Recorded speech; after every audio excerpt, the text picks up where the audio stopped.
Hi friends, எப்படி இருக்கிறீங்க? நான் தான் உங்கள் ஷீபா. இன்றைக்கி எதை பற்றி பேச போகிறேன் அப்படின்னா, எல்லாருக்கும் தெரிஞ்ச ஒரு டிப்ஸு தான். அது என்ன அப்படின்னா வெந்தயம்தான். ஏன்னா இவங்க புதுசாக ஒரு டிப்ஸு கொண்டு வந்திருக்கிறாங்க, இதெல்லாம் நமக்கு தெரியும் தான் அப்படின்னு நினைக்காதீங்க. இந்த வீடியோவை ஸ்கிப் பண்ணாமல் முழுசாக பாருங்கள்.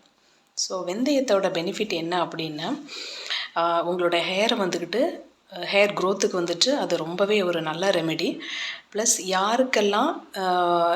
யாரெல்லாம் இந்த டேண்ட்ரஃப்னால கஷ்டப்படுறாங்களோ அவங்களுக்கு வந்து கம்ப்ளீட்டாக இந்த வெந்தயம் வந்து ஒரு நல்ல ரிசல்ட்டை கொடுக்கும். இந்த வெந்தயம் வந்து நல்ல ஒரு ரிசல்ட்டை கொடுக்கும்.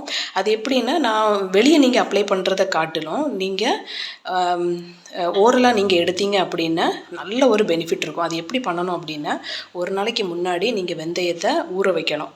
ஒரு குறிப்பிட்ட அளவு எடுக்கலாம் இல்லையா? 1 or 2 table spoon R teaspoon நீங்கள் எடுத்து ஊற வச்சு காலையில் அதை வந்து ப்ரஷ் பண்ணதுக்கப்புறம் எம்டி ஸ்டொமக்கில் அந்த வாட்டரோடு நீங்கள் ஃபுல்லு எடுத்துட்டீங்க அப்படின்னா ஈவன் நெக்ஸ்ட் டேலேயே உங்களுக்கு நல்ல ஒரு ரிசல்ட் இருக்கும்.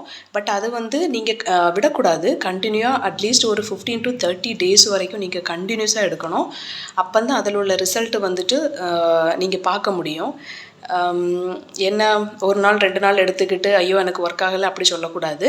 ஸோ நீங்கள் ஒன்று செய்கிறீங்க அப்படின்னா கட்டாயம் நீங்கள் வந்துக்கிட்டு நீங்கள் ஒரு 15 to 30 days எடுக்கும்போது தான் அதில் உள்ள நல்ல ஒரு ரிசல்ட்டை உங்களுக்கு பார்க்க முடியும். ஸோ இந்த வீடியோ பிடிச்சிருந்தால் லைக் பண்ணுங்கள், கமெண்ட் பண்ணுங்கள், ஷேர் பண்ணுங்கள். பாய்.